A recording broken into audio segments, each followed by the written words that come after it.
Hi guys, welcome back to the channel Movie Maestro.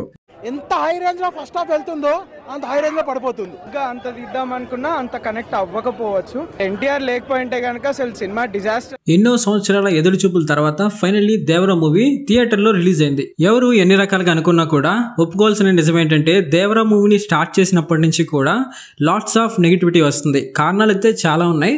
ఇప్పుడు release అయిన తర్వాత కూడా చాలా నెగిటివిటీని ఫేస్ చేస్తుంది దేవరా మూవీ. మిక్స్డ్ రివ్యూస్ వస్తున్నాయి. కొంతమంది అయితే స్క్రిప్ట్ అసలు బాగాలేదు అంటున్నారు. అలాగే కొంతమంది అయితే ఎస్ఎస్ఆర్ రాజమౌళి ఎఫెక్ట్ ని ఈసారి ఎన్టీఆర్ బ్రేక్ చేయడం కష్టమే అంటున్నారు. దేవరా మూవీ చూసిన తర్వాత థియేటర్ నుంచి బయటకు వచ్చిన ఆడియన్స్ లో కూడా చాలా మంది మిక్స్డ్ రివ్యూస్ ఇవ్వడం జరిగింది. అంటే చాలా మందికి ఈ మూవీ ఎక్కలేదు. చాలా మంది నుంచి వినిపించిన ఇంకో మాట ఏంటంటే అసలు కొరటాల శివ గారి నుంచి ఇలాంటి వీక్ స్క్రిప్ట్ అసలు ఎక్స్పెక్ట్ చేయలేదు అని అంటున్నారు అనమాట. నాకు ముఖ్యంగా ఈ సినిమా చూసినప్పుడు దేవరాలో కొరటాల శివ మ్యాజిక్ వర్కౌట్ అవ్వలేదు అనిపించింది. సామాన్యంగా చూస్తే కొరటాల ఫిలిమ్స్ లో ఒక టైప్ ఆఫ్ మ్యాజిక్ ఉంటుంది. ఆ మ్యాజిక్ వల్ల మూవీ అంతా చూసిన తర్వాత ఒక రకమైన సాటిస్ఫాక్షన్ అండ్ ఎమోషనల్ హై వస్తుంది. ఆడియన్స్ లో చాలా మంది ఒక హ్యాపీనెస్ తో బయటకు వస్తారు ఆఫ్టర్ వాచింగ్ కొరటాలాస్ ఫిలిమ్స్. అంటే నేను సింపుల్ గా ఇక్కడ అనేది ఏంటంటే కొరటాల పాస్ట్లో తీసిన మూవీస్ లైక్ శ్రీమంతుడు కానీ మిర్చి కానీ అలాగే జనతా గ్యారేజ్ లాంటి మూవీస్లో ఉన్న మ్యాజిక్ ఎక్కడ వర్కౌట్ అవ్వలేదు అని. ఈ పర్టికులర్ మూవీస్ చూస్తున్నప్పుడు హీరో క్యారెక్టర్తో అండ్ అలాగే అక్కడ ఉండే ఎన్విరాన్మెంట్తో ఒక ఎమోషనల్ కనెక్టివిటీ అండ్ సాటిస్ఫాక్షన్ రెండు వస్తాయి. ఈ వీడియోలో మనం స్పెసిఫిక్గా దేవరా మూవీ విషయంలో కొరటాల ఎక్కడ ఫెయిల్ అయ్యాడు, అసలు మెయిన్గా ఎక్కడ తేడా కొట్టింది అండ్ దీనికంటే ముందు డెఫినెట్గా మన ఛానల్ని సబ్స్క్రైబ్ చేసుకోండి అండ్ వీడియోని డెఫినెట్గా లైక్ చేయండి, షేర్ చేయండి.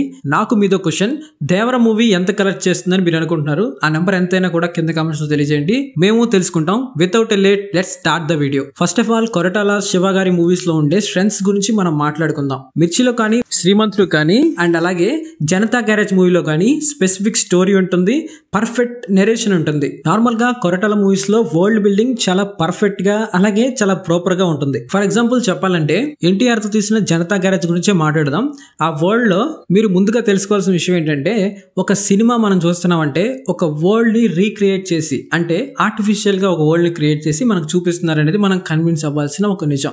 అలాగే ఫర్ ఎగ్జాంపుల్ జనతా గ్యారేజ్ అనే మూవీ వరల్డ్ లోకి మనం వెళ్తే అక్కడ ఉండే క్యారెక్టర్స్ కానీ హీరో కానీ విలన్ కానీ అలాగే మోహన్ లాల్ క్యారెక్టర్ కానీ ఇవన్నీ యూనిక్ గా ఉంటాయి అండ్ ఒక్కొక్కరికి ఒక్కొక్క రకమైన మెంటల్ స్టేటస్ ఉంటుంది, క్వాలిటీస్ ఉంటాయి, వాళ్ళకి స్పెసిఫిక్ గోల్స్ ఉంటాయి. కానీ దేవరా మూవీలో వరల్డ్ బిల్డింగ్ లోనే పర్ఫెక్ట్నెస్ లేదు అనిపించింది. అంటే ప్రాపర్ గా వరల్డ్ ని డెవలప్ చేసుకోలేదు అని అనిపించింది. పైగా డైరెక్టర్ కొరటాల శివ గారికి క్యారెక్టర్ రైటింగ్ అనేది చాలా స్ట్రాంగ్ గా ఉంటుంది నార్మల్ గా చూస్తే పాస్ట్ మూవీస్ లో లైక్ జనతా గ్యారేజ్ కూడా. కానీ దేవరా మూవీలో క్యారెక్టర్ ఆర్క్స్ కానీ అండ్ క్యారెక్టరైజేషన్ కానీ క్యారెక్టర్ రైటింగ్ కానీ చాలా వీక్ గా ఉంది అని అనిపిస్తుంది.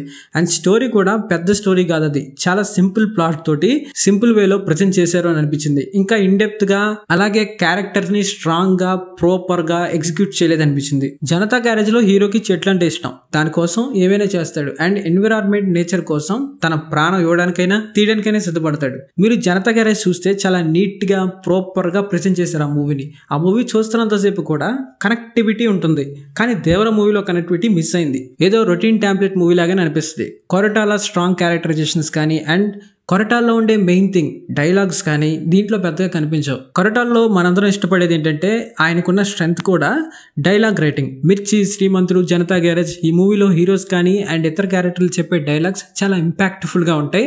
అలాగే మనకి హార్ట్ టచింగ్ గా హార్ట్ వార్మింగ్ గా అనిపిస్తాయి కూడా. యాక్చువల్ గా నేను కొరటాల మూవీస్ ఇష్టపడడానికి కారణం కూడా ఇదే. ఆయన డైలాగ్స్ లో ఏదో మ్యాజిక్ ఉంటుంది. ఆ మ్యాజిక్ దేవరా మూవీకి మిస్ అయింది అనేది 100% ట్రూత్. దేవరా మూవీకి ఇవి మాత్రమే మైనస్ పాయింట్స్ కాదు, ఇంకా చాలా ఉన్నాయి. దేవరా అనేది ఒక డిఫరెంట్ కాన్సెప్ట్, ఓషన్ ఇవన్నీ యూస్ చేసుకుంటున్నారు కాబట్టి ఛాలెంజింగ్ గా ఉంటుంది. ఒక ఛాలెంజింగ్ స్క్రిప్ట్ ని చూపించబోతున్నప్పుడు ఆడియన్స్ కూడా కొంతవరకు ఎక్స్పెక్ట్ చేస్తారు. కాబట్టి విజువల్స్ విషయంలో చాలా బ్యాడ్ గా చూపించారు అని అనిపించింది. గుర్తుపెట్టుకోవాల్సిన విషయం ఏంటంటే విజువల్స్ అనేవి స్టోరీని డ్రైవ్ చేస్తాయి. సో విజువల్స్ అనేవి చాలా ఇంపార్టెంట్ ఒక మూవీకి.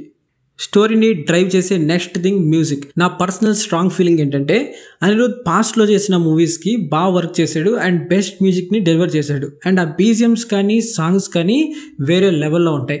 కానీ ప్రెజెంట్ అనిరుద్ చేస్తున్న వర్క్స్ ఏమీ బాగోట్లేదు అండ్ బీజిఎమ్స్ కూడా వర్కౌట్ అవ్వట్లేదు అని అనిపించింది. రీసెంట్గా దేవరాకి ఇచ్చిన బీజిఎమ్స్ కూడా అంతగా వర్కౌట్ అవ్వలేదు. 2-3 బీజిఎమ్స్ ఓకే కానీ మిగతావి అంత ఇంపాక్ట్ఫుల్గా అనిపించలేదు అనేది 100% ట్రూత్. ఇక్కడ సినిమాకి నెగిటివిటీ రావడానికి కానీ మిక్స్డ్ రివ్యూస్ రావడానికి కానీ రీజన్ ఎస్ఎస్ఆర్ అంటే రాజమౌళి ఎఫర్ట్ ఏమాత్రం కాదు. మూవీలో మ్యాటర్ అంతగా లేదనే చెప్పాలి. దీనికి మెయిన్ రీజన్ అంటే తప్పెవరిదంటే కొరటాల శివ గారిదే అని చెప్పొచ్చు. సో ఇది నా opinion and thanks for watching. Love you all.